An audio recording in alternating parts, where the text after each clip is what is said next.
All right, so thanks everyone for joining. Just by way of introduction, my name is Nate Anderson, and today we're going to be reviewing what you need to do when you're acting as a water polo secretary. I called it in a lot of places in this slideshow actions, but it has to do with filling out a score sheet. And for anyone joining online, I'm going to send you a link to this slideshow because, as usual, it has my disclaimer tab where I talk about the license for this material is sort of open source if you'd like to use it. That's how I intended it. The material includes the slideshow and the cheat sheet we'll be looking at in a bit. It's also got my contact information if you have any questions. And then the second slide has a list of resources, which includes the first link here on this list of resources is the template that we will be using for the Rocky Mountain Oyster Fest. That's the tournament coming up September 18th in 2021. It happens to be the NCAA water polo score sheet, even though this is a USA water polo tournament. There's a chance this might change if the referees, which are USA water polo referees, really insist on a specific type of score sheet. But we've got Valerie with us, who later on she might be able to chime in. My sense is, having never done this before, that score sheets are more or less the same. They have the basic sections in them that we'll review. So if we did have to switch score sheets, it's not like you need to learn a totally different set of things. It's just that stuff may have moved a little bit. So this NCAA... It should mostly be the same. Okay. So. Thank you. Mm-hmm. So that's the most important thing you might want to open now on your computer. If you don't want to get it open or the link isn't coming across, we'll just get a blank piece of paper and we'll draw columns in for the most important exercise we'll be doing together. The other resources here, the very next link is a great resource. It is an example score sheet. I'm going to zoom in from apparently that I just found by Googling, apparently from the Holiday Cup in 2013, female USA women's team versus Australia women's team. And it's a great example because even though it's a slightly different layout to the score sheet we'll be using, it follows all the same rules we'll be learning. So we would be filling it out in the same way. I'm going to chat you that link to this. It's just an image. I don't expect you to print it out. I'm going to try to zoom in to show you. And this isn't a game we'll be watching. It's just something we'll go through maybe 3 or 4 rows together. And the last thing I have, which I'll also put into the chat box, and is also on the resources tab, is the Olympic play-by-play. Now, Olympic level stuff is a lot more detailed than what we'll be doing for Rocky Mountain Oyster Fest, but I prepared for Olympic level training, not realizing things were different. I'm going to stick with the Olympic level training because we'll actually be able to hopefully watch maybe 5 minutes of the women's gold water polo match together. It's just this 2020 Olympics, and we can play secretary, each of us having our own blank score sheet for 5 minutes of the game. Then we can compare our work against the Olympics score sheet, which has everything in it that we need to do and then some. So we'll be able to use it to cross-check our work. I'll pause for questions, including right now. I see we have another couple folks who joined us. Keep in mind that I'm recording the screen, so if you don't want your voice to be heard, please mute, or your video to be seen, please turn off your video. Does anyone have questions before we dive into the slides? Yeah, I have a couple questions. I guess really, maybe just one. Are we going to be turning these into anybody at the end of, like, are we turning them into the teams? Are we turning them into the refs for reporting? Who are we giving these to when we're done? So that's a great question. Valerie's referring to the Rocky Mountain Oyster Festival tournament specifically, which this is supposed to be a general training, but it's supposed to be geared to answer questions just like that about the Rocky Mountain Oyster Fest specifically, and which is a USA water polo tournament. And my understanding, I see we have our tournament director, Orion, who joined us, so he might clarify, but my understanding is yes, to answer Valerie's questions, we are expected to fill out the score sheets for the refs to overlook, sign and check, and collect at the end of the tournament. And that's a high level of scrutiny. Then we've participated in other tournaments. They've been great tournaments. I'm not sure they're USA water polo tournaments per se, but we haven't had that level of secretary obligation, right? It was just like keeping the scores and scratch. Go ahead, Orion. What about Rocky? Yeah, I'll check with the refs on that. I'm not sure that that's true. In USA tournaments that I've... do I have an echo?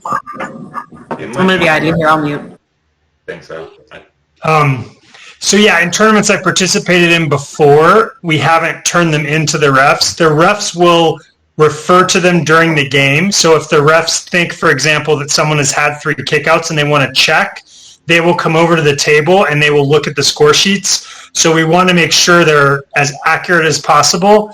But my understanding is once the game is over, I think we're probably going to be maintaining those. We will enter the results into... Elliot created an online sort of tracking sheet for all the games, and we will probably have something up on the wall that we'll put results on so that folks know like when they're going to play on Sunday, because Sunday's games depend on how you do on Saturday.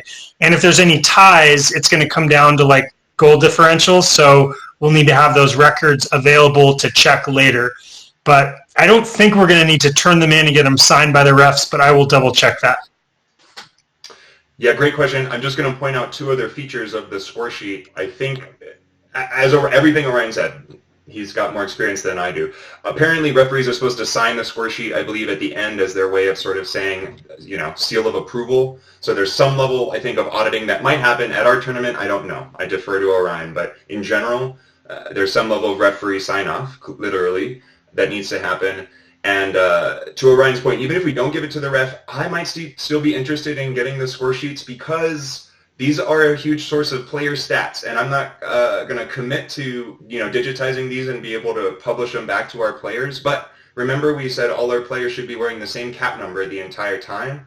So if I can punch in all these player details, we can tell a player after the fact, for example, how many goals they scored or how many times they got kicked out in games 1 or 2, which... That's getting a little geeky, right? That's getting a little pedantic, but you got to believe that's what the statisticians do with this official data that comes from official matches, like at the Olympic level stuff, right? They look at shot attempts, shot blocks, and all these things to compile the stats, right? That we know when we talk about players and how good they are.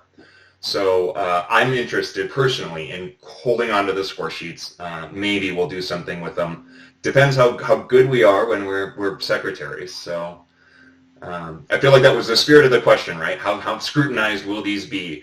I don't think you should worry too much about them, right? Don't get into. Well, I think also it's maybe important to let other people be aware that you're going to be passing their data around, right? Because that is a player's stats, right? So if they don't score anything, that could make someone feel uncomfortable. Absolutely. First tournament, and they don't feel like they're going to be playing as well. For sure. So maybe that's something. I mean, that's not something I got approval to do. And I think if we even did it, it would probably be stripped of names. So it would just be team number and cap number to provide a little bit of anonymity. But in any case, we can decide whether or not we even want to do that after the fact. For sure. Yeah, I would say let's keep it simple. Let's definitely maybe have a binder after the game. All the completed sheets go into a binder so they're all in one spot. We don't lose them. Yeah, I think that's a great idea. Just to have a binder with all of them together when the games start, and the stat keepers can pass those around from game to game. I think that's a great idea. I think that binder, I'm hoping the binder is going to be sitting there at the beginning of the tournament with the first 2 pages being the cheat sheet. I'm jumping ahead a little bit, and I say cheat sheet singular, but secretary, there's a lot of parts to it, so I made kind of 3 pagers of cheat sheet. In fact, my slides are pretty short, and most of our training today will focus on the cheat sheet. So hopefully that'll be taped and durable somewhere at the officials table for the whole tournament. So secretary duties are pretty basic, and I focused on kind of what we're tracking, not necessarily the rules. I like to think of it as the 3 W's. The main thing you're doing is keeping a running log of what happened, who did it, and when did it happen. So the 3 W's, I think, of English class with who, what, when, where, and why, right? We're tracking all the essential details of the game as it progresses. So this slideshow is just talking about those 3 W's. They're all important in their own way. I struggled thinking, what do I start with? I start with the what, because if you don't need to track every single thing that happens in the game, so let's learn what's even trackable in the first place. Like I said, I started this training using the Olympics as a guideline because the Olympics just ended and I had some material. But we're going to focus just on the column on the left here when we talk about events that happen that need to be tracked. We'll briefly mention the ones on the right, but they don't need to be tracked in our level of play.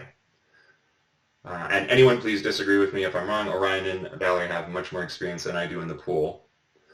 The most important events are a period start and end, which kind of go without saying, and we'll see them represented on the log with a little squiggly line or a bunch of X's to signify this marks the end of the period. And so if you see one line of X's, you know you've ended the first period and you're entering the second period and so on, from second to third, third to fourth, that sort of thing. All goals need to be tracked. And we use a special notation for goals depending on how they're scored. If it's a normal goal, we use G. Normal means there's 6 players on each team. It's an even match and somebody scores a goal. GP stands for a goal scored during a penalty shot. A penalty shot will be very clear because one single player will go one-on-one against the goalie and on the referee's whistle make a single shot. After the shot, gameplay may resume, but if that shot results in a goal, we use GP. Finally, if a goal is scored while someone is excluded, we use GE. And so what that usually looks like is one team has a man up, it's called. So 6 players versus 5 because the defense had 1 or more of their players removed for an exclusion foul. You'll know to recognize this because one of the defenders will be over in the exclusion area by the side of the pool. Also because you yourself will have been responsible for tracking the fact that the exclusion occurred. So I'll talk about the next 3 events and then we'll pause for questions. See, the very next event is an exclusion.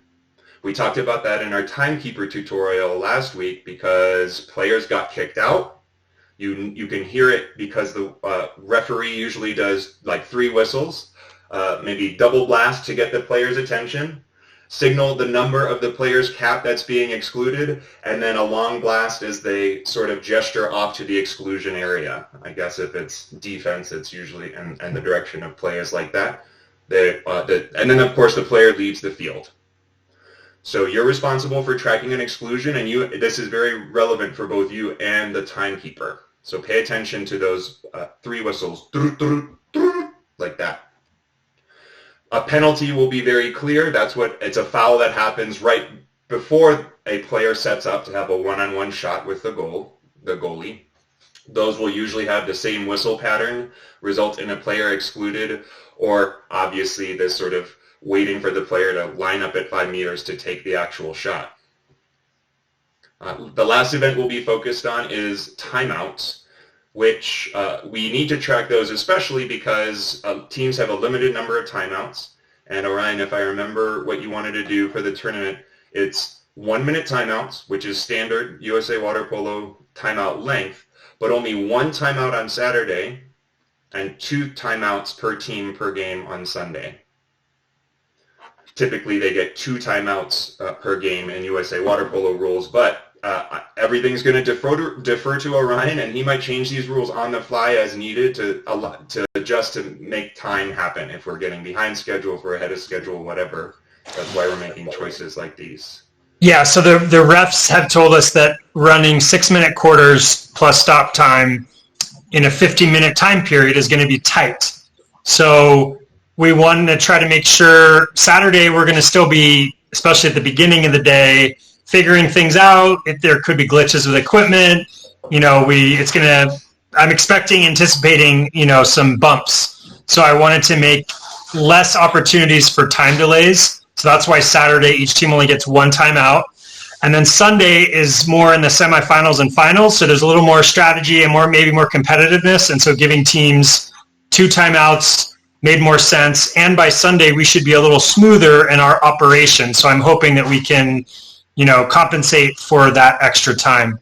On Saturday, there will not be any overtime or penalty shootout if you have, or shootouts. If there's a tie, we're just going to let the tie stand.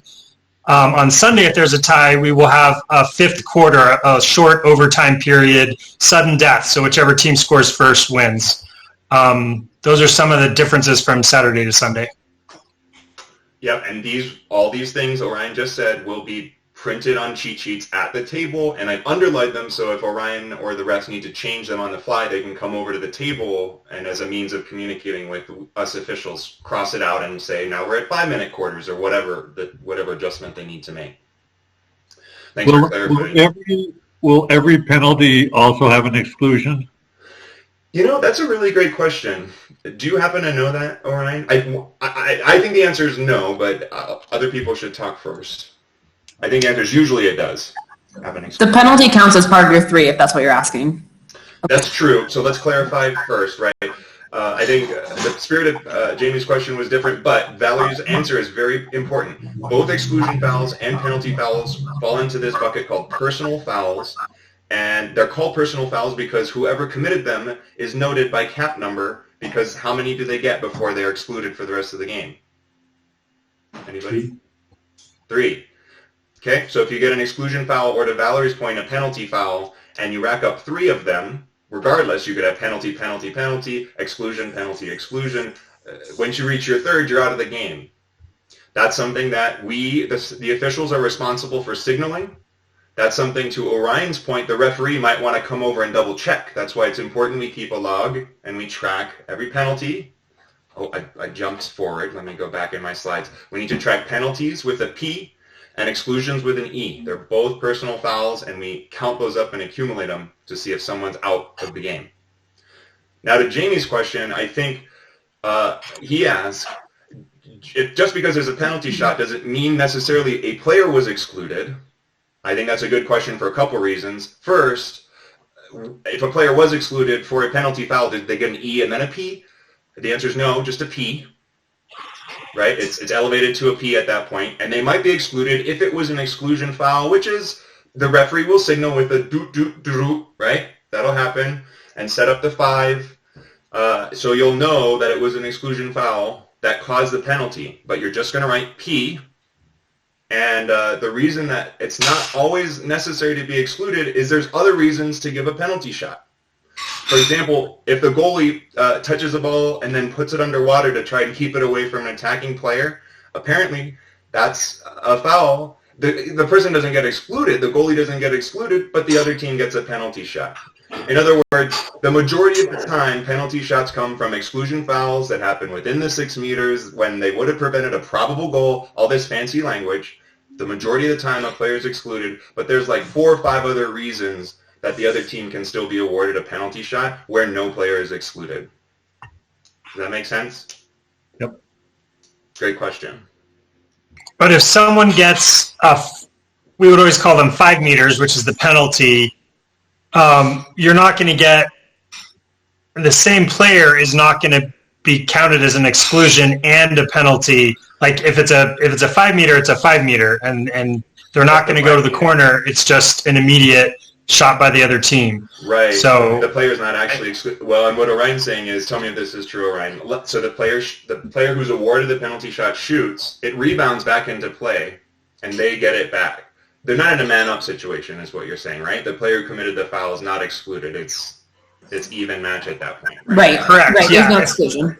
If it's a penalty, if the call is a penalty, no one is kicked out, no one is excluded. Right. It's just whoever, and then the person who committed the foul, the person that they fouled doesn't have to be the person to take the penalty shot. Anyone on the team can take the penalty shot. So that's also something important to remember. But the ref will signal the number of the player who committed the foul, and that's the important thing for the table to record is who got the penalty, who committed the penalty foul, personal foul. Exactly, and so therefore, let me clarify. I definitely misspoke. I suggested the referee will do the "you're excluded" symbol. They won't, but Orion nailed it. That the referee should signal who did the penalty foul because it's a personal foul, and the officials might not have been staring at the right person at the right time. So definitely look at the referee's hands, and if we have time, we might do a primer on the special way water polo referees count. 1, 2, 3, 4, 5. 6, 7, 8, 9, 10, and we can go over that again later on. but they should hold it up above their head. They should hold it for a while. If you have a doubt, I hope the main ref, I believe the way we've set it up is going to be by your table, and you can ask them for clarification. It's vital to get the right player down, whether they committed the penalty or the exclusion, right? Yeah, either way, they will signal the number of the player who committed the foul, whether it's an exclusion or a penalty.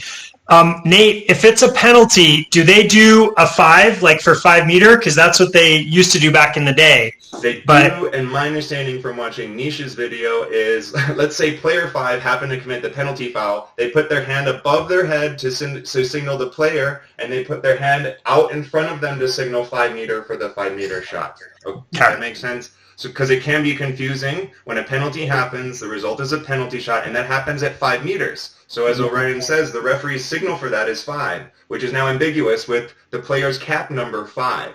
But what I just said, I hope our referees do. This is what they do in Canada. 5 above the head. You always signal above the head for the cap number, and you signal out in front of you for 5 meters. You probably gesture at the 5 meter line as well, for the fact that it's a penalty shot. So hopefully we get both. Or, for example, player 3 was the fouler, 5 meter shot over there, that kind of thing. So if you're at the desk and you're hearing more than one whistle and you know it's more than a regular foul, you're looking for either, them pointing to the corner like you're kicked out, or you're looking for 5 down in front of them. Then it's a penalty. That's how you tell the two apart. And then you're looking for another number to tell you who committed that foul. Sometimes it's hard for you to tell because there could be a lot of activity. If there's 2 people coming in trying to set at the same time, there might be multiple fouls happening and the refs make a call. You're going to have to be watching their hands to determine, who's responsible, who committed the foul. So just, always when you hear a lot of whistling, look at the refs, and that's the key Ask point. your time. Hopefully your timekeeper can help you out. If you have friends sitting with you, hopefully they're not distracting you. Hopefully they're aids in this way. And then to Orion's point, if it is an exclusion, hopefully you'll see that player swim to the side of the field. So you'll have that as a reminder. You can look at the cap number of the player who's now excluded. But as Orion said, ref is king, and it can be hectic. Valerie and I were at a tournament where we didn't even know. The players didn't know, and the wrong person swam out and excluded themselves. So it can be confusing. But if that stuff happens, the referee's likely to pause the game. We talked in the timekeeper tutorial about how we'll stop the clock so no one gets aggravated about a little sidebar discussion where the ref will come over, clarify what should be written down, and that sort of thing. So all of that's in the what with a few tangents. Orion pointed out how important it is, the second W, who did it? And for each event we're talking about, the question of who is sort of relative. For example, when we're talking about a penalty event, the who is who committed the penalty foul. When we're talking about a goal resulting from the penalty event, we're talking about who took the shot. Okay? But either way, when we're talking about who did something, we only need to note 2 things. It's very straightforward. What cap color do they have on? And what number is the cap? What's the cap number? We won't make any of our secretaries fill out individual names next to these. I mentioned earlier how we're going to try to have, for example, Nate always be cap number 6. And if he's team 1 and team 1 is white, we should be able to figure out white number 6 equals Nate after the fact, right? So the log can just have white or dark and the player's cap number written on it. Water polo, I did mention the water polo, USA water polo rules talk about 13 players, and I think that's where we've capped out our stuff, so our teams for the Rocky Mountain Oyster Fest, and we're literally asking teammates to kind of sign up and commit to a cap number as we're talking right now. So we should have Nate, is that a roster or lookup for each team. Go ahead. We don't have caps that go above 13? I'm not aware that we do. I do know because we've got some teams. Talks about 13. I thought Elliot said that we had 1 through 15 because that's what it said on the order he placed. Yeah. I texted him to Hopefully- confirm a couple days ago. Yeah, let's confirm that because we have some teams with 14 players, so hopefully we have more than that. Yeah, let's see. And I don't know what the significance then is of the fact that a team's only supposed to have 13. I guess we're just saying we're not going with that rule, right? No, we're allowing up to 14. A little more per thing, which I think is appropriate since we're being recorded. This is a tournament after a lot of time where people may not have played water polo, so we're expecting people to get fatigued pretty fast. Plus, they're coming up to altitude at a mile high, many of them traveling from out of state. So having more players and more frequent substitutes will be a good idea for our tournament. So when it comes to who, it's a question of which event, because depending on the event, you're going to look at a different person. But when it comes to recording that person, you need the team color and their cap number. And while my slide says dark here, a lot of international material says dark. You might hear the word blue used as a synonym for dark. And sometimes or pink in our case. Exactly. Yeah. Water polo rules allow light caps and dark caps. The light cap is typically white. I've never seen it anything else. As Valerie pointed out, we just ordered our own set of caps for the Denver Squid, where the dark pair of caps, the dark set of caps, is actually a pink, and it's pretty light, actually. But you'll be able to distinguish by these big cap colors. And remember, our form, because it might say the word B for blue. So B, blue, is actually pink, maybe, if those are the caps we use. And remember from the Timekeeper tutorial, that's going to be the home button on the back of the scoreboard, which I'll label per Jamie's request. Okay, so that's the second W, who. What happened, who did it, and I'm going backwards. This one's really important because time is fleeting. The game clock might not stop depending on what the event was. Usually the game clock will stop. When does a game clock stop? When the whistle blows. But they might not happen at the same time. So it's important to note when an event happened in case the clock continues to tick down. You don't want to get the time 5 seconds after the event happened because you didn't notice the clock. So timing is important mainly. What does the game clock say? We don't care what the shot clock said. We don't care what the wall clock says, what time of day it is. We care only what the game clock, which measures how much time is left in a period, says. And water polo periods never get longer than 8 minutes. So you're never going to see like 10 minutes. There's only one M in this example. And our periods are going to be 6 minutes, as Orion explained earlier. It's also relevant which period did it happen in, but that you usually infer because I mentioned earlier you draw a squiggly line in between periods. So I don't think in our score sheet I expect people to put P1 or P2. You'll be able to infer what period it happened in based on whether or not there was a squiggly or not. So often what will happen is an event will happen.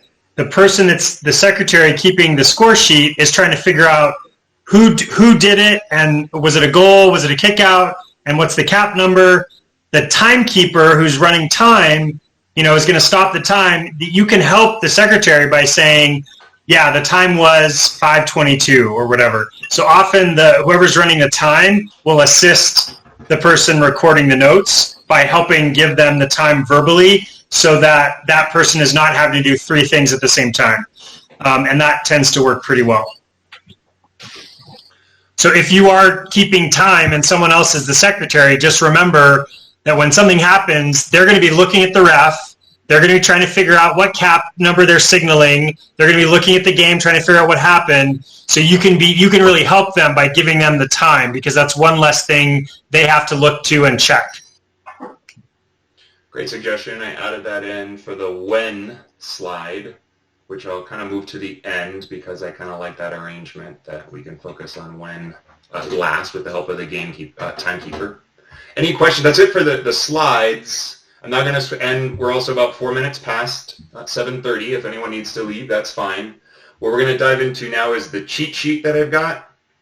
And specifically, it's going to look at the NCAA score sheet that we're using. I'm going to send both of these links out in the Google chat one more time. They should also be in Spawned. If you don't have it and you want it, just let's take a moment and make sure you have it. If you need to take a minute and go take a break, but now's a good time for that as well.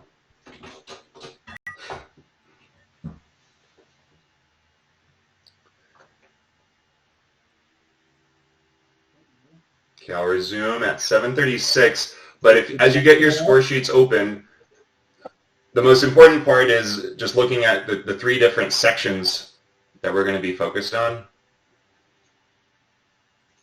The most important is the remarks section down at the bottom.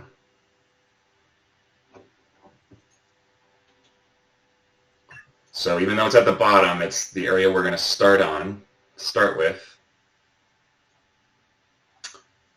Backing up for a second, the big section at the top, I'm going to call it the player tracking section because it breaks down, it has a row for every player on every team. It's got 2 sets of columns. On the right is for blue, which might be pink for us. On the left is white. And notice there's certain things tracked on a player-by-player basis. Earlier we talked about personal fouls, for example. That's why that's called the player tracking section. We'll learn about that after we finish the remarks section. And then there's this tiny sliver of a section that's in this score sheet in the middle of the two. Right here, even. I'm not even what I highlighted. Timeouts. That's the score sheet I'm familiar with, is usually having the timeouts listed, not in the remarks, but you list them out in usually in a separate section. Exactly. Just like it's important to I'm going to call it double entry. For example, you put an exclusion down here in the remarks, and then you enter that same information in the appropriate personal fouls column. So double entry. One event gets recorded in 2 spots. Like Val said, the timeout gets recorded in the remarks section, and then double entry gets recorded in this timeout section for the same reason, I think. Both these other sections allow the ref to answer questions like, is a player kicked out of the game? Or do they only have one more foul before they're kicked out of the game? Or does this team have any remaining timeouts? If they don't have any remaining timeouts and they try to call one, I believe that is also cause for a penalty shot. So the timeout section broken out separately is important to Val's point because it helps us answer that question, does a team have any more timeouts? Oftentimes, you're going to be less likely to get scrutiny of the sheet from the refs and more likely to get scrutiny of the sheet from people on the teams, like the captains or coaches, who will be, trying to keep track in their heads of how many kickouts a strong player has. So they might be coming up and asking the table questions or ask the ref to confirm with the table. So that is the impetus for a lot of the checking that happens during a game. It actually comes from each team trying to use the rules of the game to their advantage. Very good. Thank you, Valerie and Orion. And so kind of jumping back into it, I pasted the cheat sheet and the blank score sheet. We just talked about 3 sections. The bottom is the most important. I call it remarks, cyan blue, just a chronological list of our who, what, and when. Going backwards, the middle section, very small sliver, is team tracking. It tracks stuff where a team has a limited amount of, for example, timeouts. And then the top section is the player tracking section, where we track player-specific stuff, like how many goals a player scored in which period, and when a specific player only has a certain amount of things, like personal fouls, before they're kicked out. But as the cheat sheet says, the important part of the score sheet is the remarks section, and why? The way I interpret it, or I like Nish Damani, he does those videos I sent around, because everything else can be filled in if you have the remarks section, right? So if we get the remarks section right, everything else we can figure out literally hours later. You want to figure it out usually a little faster than that. If somebody comes over to ask, you want to have an answer ready. But if you get your remarks section right, everything else just follows. If things are going crazy at the end of a period, would that be a time that you would transfer stuff up? No, I would say there's certain things we transfer at the end of the period. For example, what is the score? That's probably what goes down here. But to what we were just talking about, this concept of double entry, I'd say do that as close to the event as you can. Okay. Most events, and you can double check your work at the end of the period. There's no reason you can't double check work. That's a great idea. People do ask questions, but they'll tend to ask questions more excitedly towards the end of the game. So definitely try to double check your work after each period. It will pay off. But otherwise, I'd suggest doing the double entry on the spot. Are we only having one stat keeper and one person run the shot clock at a time? Yeah, that's what we've staffed for so far. I'll say it back. One timekeeper, 2 people at the table. One timekeeper, Okay. one secretary, aka score sheet person. Got it. Okay, so let's look at the remarks section, and then we're going to look at this. I'll zoom out a little bit. This is the first page of the cheat sheet, which just reminds you these 6 things. In fact, I believe there are other stuff we're going to have to worry about. Or I should say this, there are other events USA Water Polo would have us track. Things like disqualifications, brutalities, yellow and red cards. I'm banking on those not happening because of this being a lighter tournament. If they happen, talk to Orion or I or Val or referee about tracking them. But I think these are going to be the lion's share of what we're focused on. So for now, let's just focus on these. Yeah, if there's the one thing I could imagine happening, so I do know at least one player who's gotten a yellow card, maybe red cards at some point in the past, who will be at this tournament. So a yellow card is a possibility, and that's basically the ref giving an individual player a warning. And usually if that happens, the ref is going to remember that player, and it's going to be ingrained in their mind. But you can jot that as a note somewhere on the form that someone got a yellow card, and then in case the ref forgets who it was, they can refer back to your note. That's really the only extra thing I can imagine happening. Hopefully we don't get any red cards. Exactly, or brutalities or crazy things. But to Orion's point, once you learn the system, right, it is just who, when, and what. And even if I don't teach you what the code is for a certain event, just write it out in plain English. Like Orion said, which player, what time, they got a yellow card. Write it out in full English, and you're still helping yourself out, right? So when in doubt, write it out. But here are the 6 remarks, that the codes I want us to remember, and I'm going to reiterate what you're going to be looking for and listening for to know when one of these happens. So reminder, there are 6 codes, and I tried to organize them logically here. The whole left column here are the goal codes. A normal goal when some player is excluded from the defense, and then a goal when it's made from a penalty shot, which are those very obvious one player versus goalie shots. On the other side over here, we see the rows line up. A goal during exclusion means that an exclusion must have happened. A goal during a penalty means a penalty foul must have happened. So we have the E for exclusion and the P for penalty. And the only thing I regret is I put these on the right. You're going to write the exclusion event first. And what you're looking for, I don't know if I can zoom in here. It's a very tiny little diagram, but the ref is doing that thing I talked about where they point away to signal, you player, you are now excluded.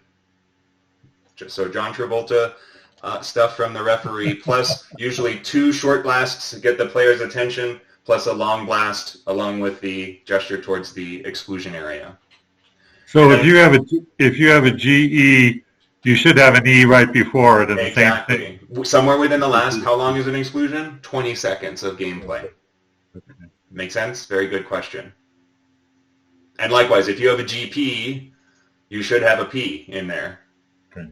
I think almost immediately prior, right? There's no time in between when the penalty goal would have happened. Great question.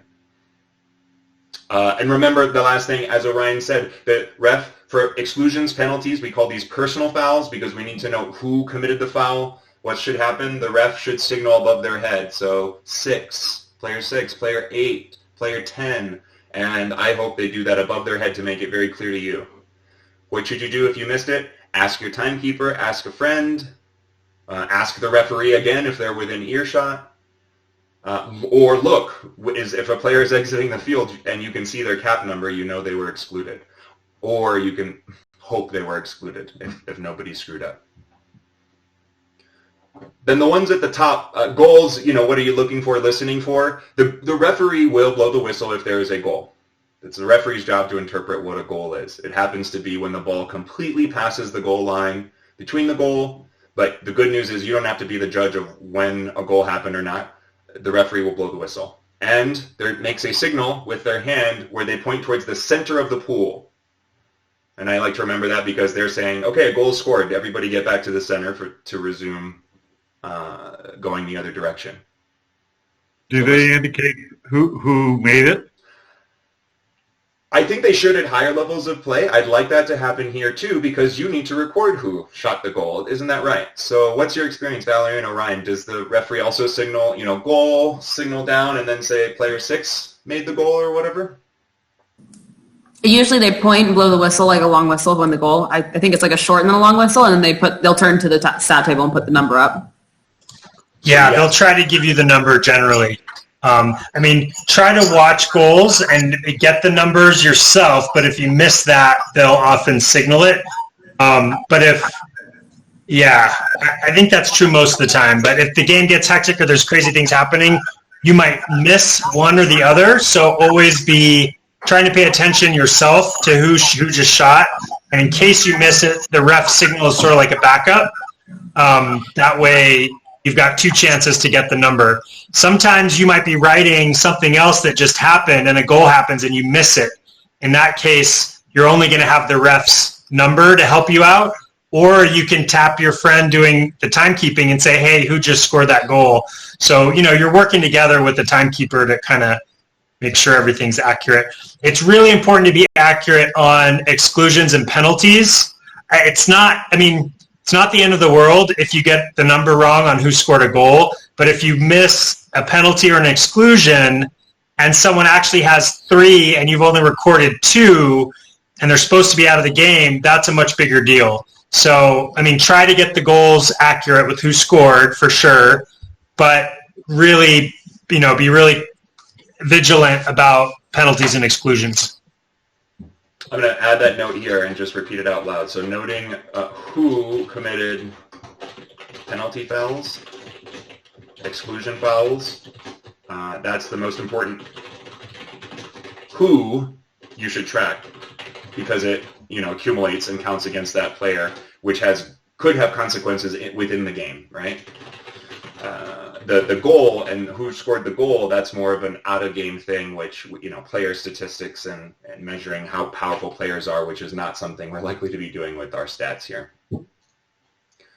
Great questions, and this is the 6. We're at about 7:45. I do hope to wrap up within the hour. We might not be able to watch any of the game, or we can stick around longer than the hour, whatever we want to do. I'm moving into the next, page 2 of the cheat sheet, which just looks at the remarks section specifically to talk about the 5 columns that are in it.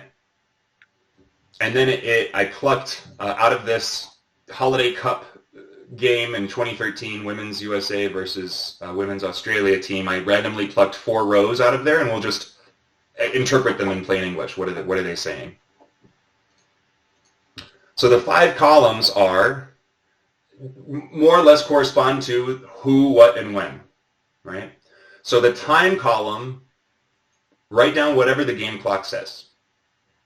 Remember, the game clock should say something like minutes, which it might say 0 minutes and blank seconds in the last minute of the game, but we have 6-minute periods, and you're going to write down what the game clock says, not the shot clock. The secretary doesn't care about the shot clock. The next column is the cap number. I put the next 2 columns together, right? The first column is who, what time, when, what time. The next 2 columns together are who. It's the cap number and the team color. Please remember to use W for white. I don't think anyone will get confused about that. And it looks like using D for dark might be the best choice because B for blue might confuse some folks. Okay, but if you put B, we know how we're going to interpret it. The non-white team, the dark team, the pink team in our case. And like we talked about with, Orion mentioned this, understanding who did an event is key because almost every event has a who associated with it. Notice in this example, we'll see an event that doesn't really have a specific player associated with it. A timeout, for example. We don't care who called the timeout. Usually the coach will call the timeout and we put like head coach or something, but we're not going to worry about that for the tournament. So the cap number and team number is who. The remarks column is the what. So what was the event that happened? And I've been describing these codes, these 6 codes that were, you know, you do well to memorize because that's what you're going to be writing down in here. I believe this specific type of score sheet uses a convention where they put goal codes, the 3 goal codes, G, GP, GE. They kind of right align them in the remarks column, if you see here. Whereas the other 2, the penalty fouls, they left align them. E, P, E, stuff like that. And then neutral ones like timeout go in the middle.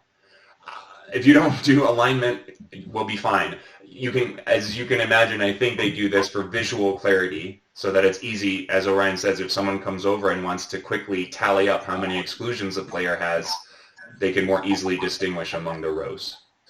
It's also useful if at the end you can't do the player totals and you need to go back and look through each individual player. I mean, each individual like goal. For example, you can tally the goals at the end under the individual players, but you can just write the remark at the time of the gameplay. Does that make sense? Totally does. And yep, so keeping a line makes it easier on you to go back and make those tallies. Exactly. So they only need to look at these rows, right? 1, 2, 3, 4, 5, where the G really stands out because it's right aligned.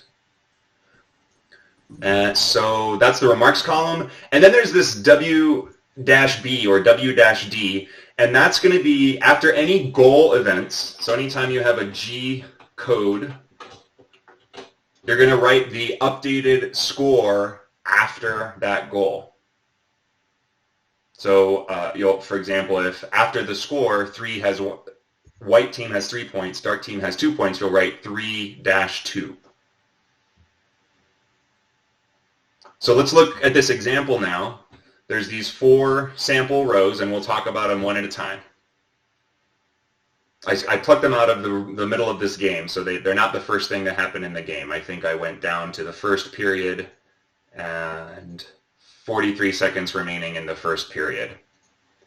Handy. We know exactly when this event happened because it says 43 seconds in the time column. And what happened in the first row here? The dark team, because there's a D, called the timeout, which is code TO. That's it. That's all you have to do. You're done, and you're waiting for 1 minute to transpire, and the game resumes after 1 minute.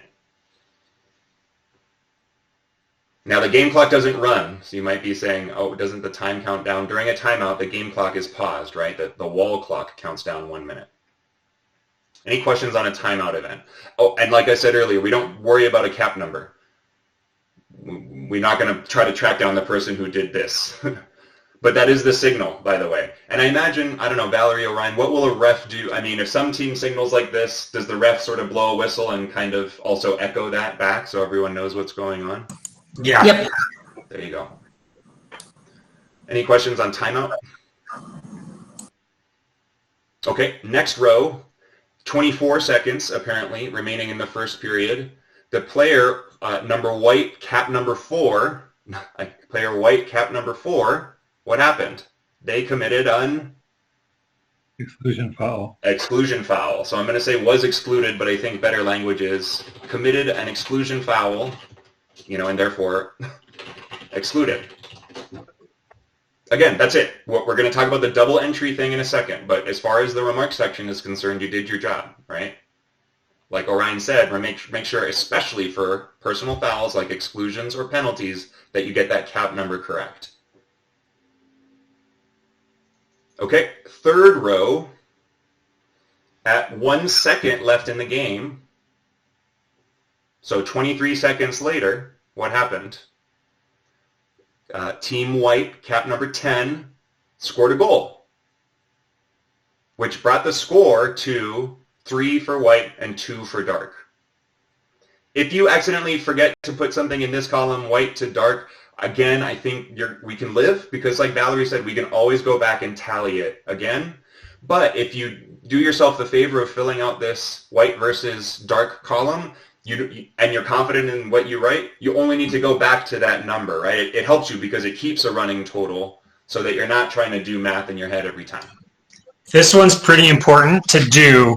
Oftentimes the person running the scoreboard will kind of lose track and will have to confirm with you, if you're doing the sheet, what the score is. And so I would recommend always keeping that tally up to date. Don't let that slide. And pretty frequently in games, whoever's running the clock, accidentally clicks the button in extra time, and so there's an extra goal on the board, and then the team freaks out. But as long as you have the running total right in front of you, you can quickly reset it to the right values because you've got the current goal right there. So that one, I would say, yeah, definitely try to keep that going. Any questions on the third row here? All right, and the fourth row is just this squiggly, and what does that mean? With 1 second left in the game, what else could happen except the game? Period end. Period ends, that's right. And that's what I meant earlier. When you write down the time, you don't need to put P1, 43 seconds, P1, 24 seconds, P1, 1 second. We know the period it's in because we have the full context, right? Everything above the first squiggly is P1. Everything above the second squiggly and before the first after the first squiggly is P2, and so on. But it's very handy to write it, like Orion said. And when you write that squiggly, the other thing you do is transfer that score as of the end of the period over to the right here into this, what was the score at the end of the period. Again, as you said, people get very riled up if the score reflects something wrong. It's easy to do, and then they start shouting at you, easy to get flustered and feel like you've done something wrong. Just trust your secretary, but to Orion's point, it's only as good as this column. That's what you're going to be looking at.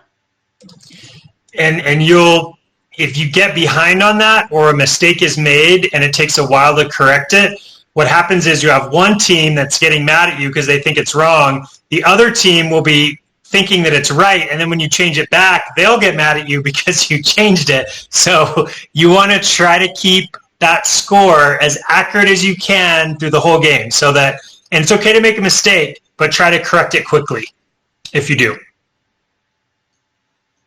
And then on top of that, you have angry refs that you're running the clock. Yeah, you're kind of in the hot seat sometimes at the table, but once you kind of get the hang of it, it's not that bad. It's getting the groove. And that's part of the reason we did all these trainings is I wanted people to, we're going to get flustered, but trust yourself, right? We've been trained well. So just take your time and do it right, and hopefully we see less of those things where we're off or wrong. We can self-correct and confidently tell people what the right answer is. Remind me how, with just one timer, we're dealing with the exclusion time. So exclusion time is counted, is how long is an exclusion? 20 seconds. 20 Yeah. 20 seconds. And that comes out of the game clock. And so the trick was note when the exclusion happens. So let's do this, in fact, with the event we just looked at. When was the player excluded? 24. 24 seconds left in the first period. Therefore, that player can get back in at one of the special events that lets a player get back in, which you usually don't need to worry about. The player will know. The ref will probably wave them back in, that sort of thing. Or if it happens 20 seconds later. So looking at this, when is this player allowed back in? When the game clock says 4 seconds remaining. And how are we waving them back in? That's where we have flags. I didn't bring them up to my office today. I will start bringing them to practice. Usually there's something called an exclusion secretary. Not usually. Something that can happen is there's a third person called exclusion secretary whose sole job is watching that excluded player, counting down the 20 seconds, and then waving a flag of the color of the player's cap to signal the player back in. And the timekeeper is going to be doing that? I imagine the secretary, I don't know. What do we think? We only have 2 people. If we don't have a standalone exclusion secretary, who do we think should do it? It's going to be kind of a team effort, I think. We don't have that third person. So, I think it's going to, the person who's watching the clock is focused on time. So that it makes sense for them to do it. But I would say anytime you have an exclusion, if you're the person keeping records, be helping your timekeeper because they may lose track of time. I forget what color flag we wave after the 20 seconds. Do you know? You wave the color of the player's cap that is allowed back on the field. So if it's a blue player, or in our case pink, you're going to wave the dark flag. Dark colored flag. If it's a white player allowed back in, you're going to wave a white colored flag. period. I imagine if you make eye contact with the player, if the flags aren't accessible and you unambiguously tell them to get back in, that's fine, right? The goal is to let the player know when they're allowed to get back in. The other thing a special exclusion secretary is supposed to be looking for is to make sure the player gets back in the right way. Hopefully our refs are looking for that. I don't think we're going to be able to scrutinize that. You can't push off from the wall, you can't get in too early, et cetera, et cetera. But let's just focus, like Orion said, on waving that flag at the right time, which I think probably is more appropriate for the timekeeper. But I would say both people should have a mental image of, in this case, what did we just say? 4 seconds remaining in the game clock, right? So they can sort of keep each other accountable to wave that flag or make eye contact with the player and gesture them in. So generally, the time part is usually not the person recording looking at the clock. It's the person running the clock helping out the person recording. So if you're running the clock, you should be saying, okay, that was an ejection. The time is 1:42. Help out your person. And so, if you're running the score sheet, it might, since you've got the time of the event recorded down, the timekeeper may have called it out, but it's going to dissipate from their mind quickly because they're focusing on the game. It might be easier for the person with a sheet to do the mental subtraction of 20 seconds and kind of tell the timekeeper, hey, at 4 seconds, they're going to come back in. So you kind of help each other out, right? Don't think of it as like two totally separate jobs. It's you're both kind of helping each other out to get the information. Yes. And since we're at the hour, I'm going to kind of speed through, and then we can circle back and focus on whatever we want. If anyone needs to leave, feel free to check out. But we're almost through. Just real quick, what are the events we're not going to worry about for the remarks section? We're not going to worry about ordinary fouls, which are just one whistle. They're not called personal fouls because we don't track who committed them. They're ordinary fouls, aka minor fouls. The secretary is not going to worry about it. Will the timekeeper worry about ordinary fouls? Yes. Yeah. They're going to stop the clock, right? And that's part of it. We have to collaborate, but you also have to remember you got separate rules you're following. We're not going to worry about cap changes, or we might. I hope that doesn't happen. We'll see. That might happen if a cap gets broken or something like that. I'd prefer everyone to stay in the same cap. But if it happens and you're willing and you remember, write it down because it'll help collate everything after the fact, right? If player 13 is now player 8, write that switch. What's the cap number they had and what's the cap number they have now, if you want. Turnovers, we're not going to worry about those. They track them at the Olympic level. We're not going to track them. Steals or interceptions, we won't track. And we're not going to worry about any shot attempts. They track those at the Olympic level, which I think is really cool. That way you can see ratios like, Nate shot 10 times. Doesn't matter how many times he shot. How many other shots did he make, right?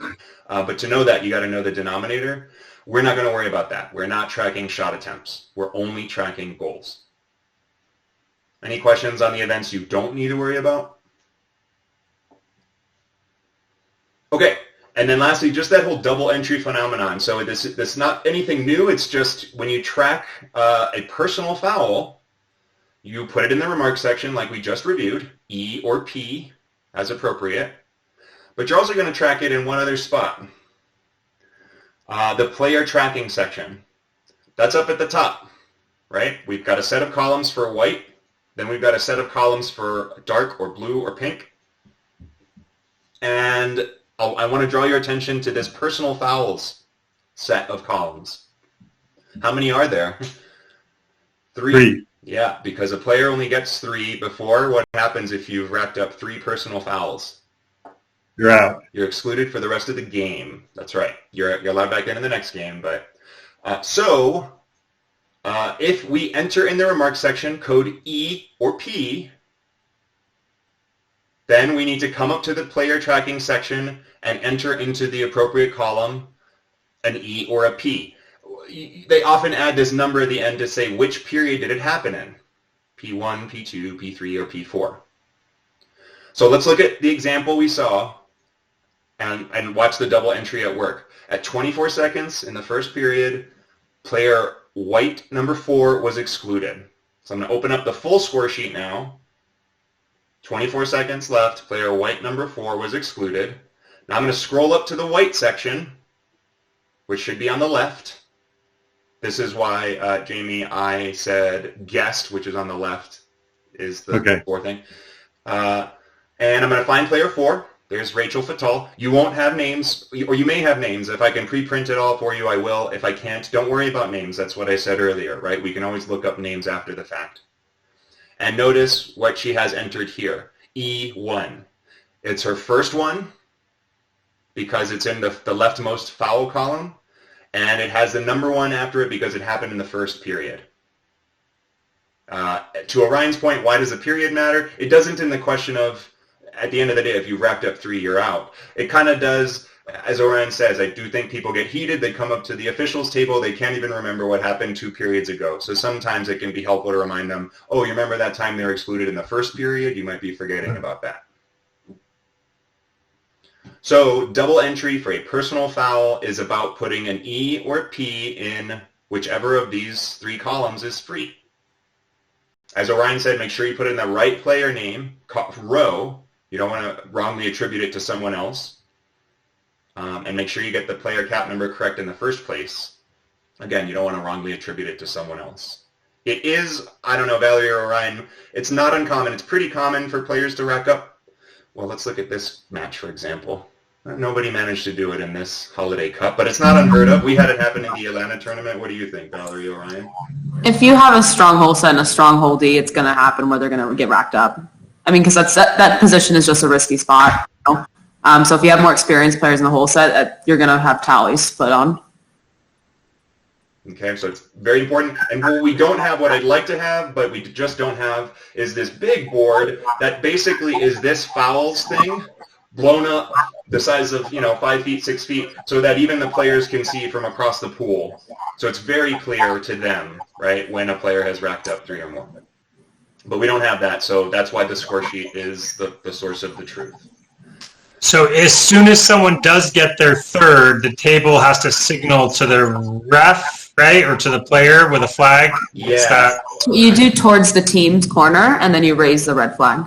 That's right. So that's what the red flag is for. We talked just a second ago about white and blue flags. Those are for signaling back-in excluded players from the white or dark teams. If someone racks up 3, yes, the table... You can't expect the referee to know. The table needs to signal it, Valerie said, to the team that had the excluded player. And which color flag, she said, we used up? Red flag. So red flag does not mean red card. Don't get that confused. Red flag is to signal when a player has racked up their max number of personal fouls.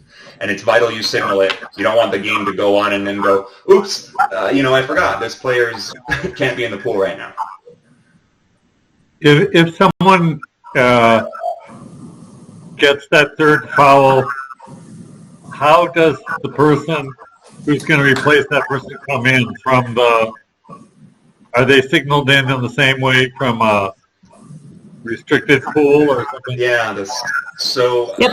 Yeah, exactly. The signaling is the same. You just have to replace the player with a different cap number, right? So it can't be the same player that was excluded. Okay. You still have the same amount of game time play out, so it's still 20-second exclusion man down. Okay. You'll get a flag to wave back in by the color of the team. Okay. It will be a new player that gets replaced. Okay. Exactly. So to reiterate, normal substitution procedure applies. There's rules about substitution. They need to happen in this very specific way. And it continues to apply through the exclusion. So if one player is excluded, they can swim over to the exclusion area. They got to stay there, touch the noodle, as I say, high-five the player that's coming in, and no matter who's in the water, collectively they need to serve out the sentence. The 20-second sentence, so to speak, right? So good point. Yes. Moving on, if the remark section is a goal, a G, a GE, or GP, like Orion said, this is less important. This is more about player stats, I think. But that's what this goals by period section is for. In ours, it looks like this, goals by period. It has first, second, third, fourth. We are not going to do overtime periods as such. Like Orion said, we're going to just either go with ties or have a sudden death style thing where I'm not sure we need to worry about who made that sudden death thing. Or just treat OT1 as sudden death. I might blank out the others. So if a player has let's go back up and look at the example. At 1 second left in the game, Team White player 10 scored a goal, bringing the score from 3 to 3 versus 2. And what that looks like in terms of double entry is we go up to White team, we go down to player 10, we come over to the goals by period area, and then we put another set of codes. Just a little Roman numeral 1 for a normal goal, a G. Put an E if it was a goal during an exclusion, a GE. Put a P if it was a goal during a penalty shot, GP. If you forget that, just use Roman numeral 1. People can figure it out by looking at the remarks section. If you forget to fill out goals by period, don't kill yourself. Make sure you do fill out personal fouls section. Goals by period is less important. Knowing the total score is the most important thing about goals. I just use Roman numerals up there to keep it simple, and then you can dig into the remarks if you want to get that detail. Okay, and then lastly, the team tracking section. So what I'm showing here is just what we just talked through. A player is excluded, so Rachel Fatal gets E1 in her personal fouls column. And likewise, Priscilla scored a goal, so she gets a Roman numeral 1 in her goals by period column. The team tracking section is really straightforward. You use that for the timeouts. So team tracking is this little sliver of an area. We're not going to have 20-second timeouts, so I might blank out this row at the bottom. And we're not going to have 1, 2, 3, 4 timeouts or whatever. We're going to have a fixed number of timeouts. That's what this is about. So if you, in the remarks section, write TO, then come to the appropriate team, whether it's white or blue, whoever called the TO, and mark in the rectangle TO, and usually put the time, the game clock. We'll see that in this example over here in the bottom right. Apparently someone called a timeout during the first period at 4 minutes and 18 seconds remaining. Let's go over and look at that. That wasn't in my snippet, so we didn't see it, but sure enough, 4 minutes and 18 seconds, white team, we don't care who, called a timeout. And so we tracked that as the first timeout they called. And then again, they did it at 30 seconds, which was the timeout that, oh no, we actually saw. It was the third period. 43, I see. Yeah, the dark team called it. Very good. And it's important that we fill this out for the same reason it's important the personal fouls get filled out, because a team can't call timeout if they've run out of timeouts to call, right? In fact, I think in USA Water Polo that can have some pretty harsh penalties. Literally a penalty shot or stuff like that, but where like ball gets turned over. So it's important to track them, and I hope the simplicity of having a single 1 minute timeout on Saturday is going to be pretty easy for our teams to remember, and we're not going to get contentious about that. So we're about almost 15 minutes past the hour, and I think I've hit on the most important parts of the score sheet. Let's sort of do it this way. We can dive back into specific details, but does anyone need to leave and want to ask any sort of high-level questions, just basic understanding sort of questions that we might have missed?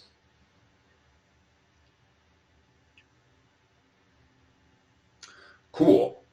In that case, I have here the Olympic water polo game for women's, but I think we should save that for another day. That would be a great training to do, because we can compare it against the actual Olympic notes of what happened. But and notice how similar, how do I put this? Intuitive this looks now that we know the who, what, when system, right? It's really the same thing.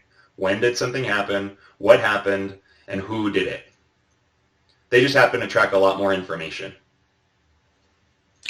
One thing I just want to mention real quick, if on Sunday, if there's a tie game and we go to an overtime period, we would draw the squiggly line for the end of the fourth quarter, and then there'll be a break. I think it's a 2-minute break, and then we would go into an overtime period. So you just keep doing the running stuff at the bottom, and then at the top you would record the goals in that overtime 1 period, or the goal. It's sudden death, so whichever team scores ends it all. So that's how we would track that 5th period, the overtime, if there's a tie.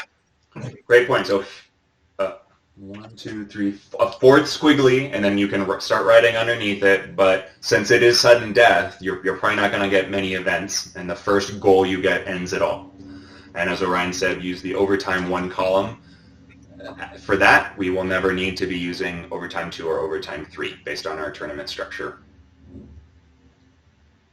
Great point. Any other points? This score sheet itself also has on it, built into it, a reminder about the remark codes. So right here tells you the goal codes, G, GP, and GE. Here it tells you the personal foul codes, E and P. And then it reminds you the Roman numeral, which, as Orion said, is probably fine, or the E or P up here in the goals by period.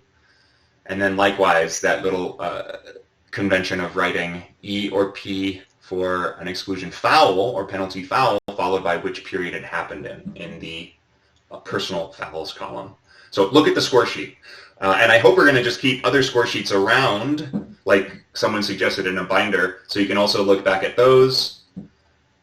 Just as I zoom out, what I'm going to try to do is have these pre-printed and filled out as much as possible for us, so that it'll have things like start time and finish time, team names already printed out. There's no reason we shouldn't be able to do that. And I'd like to save you all the effort of stuff that we know in advance. I would hold off on the start time just because we might get behind schedule and we could get off track potentially.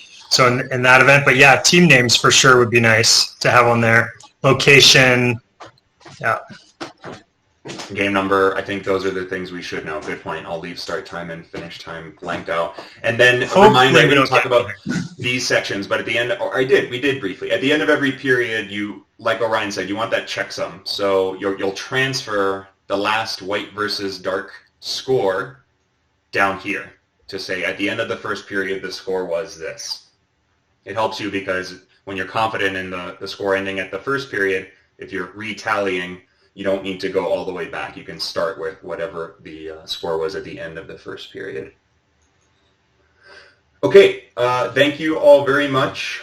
I appreciate your help at the tournament and your showing up tonight. It means a lot, and I hope it was informative. Any last comments or questions before we break?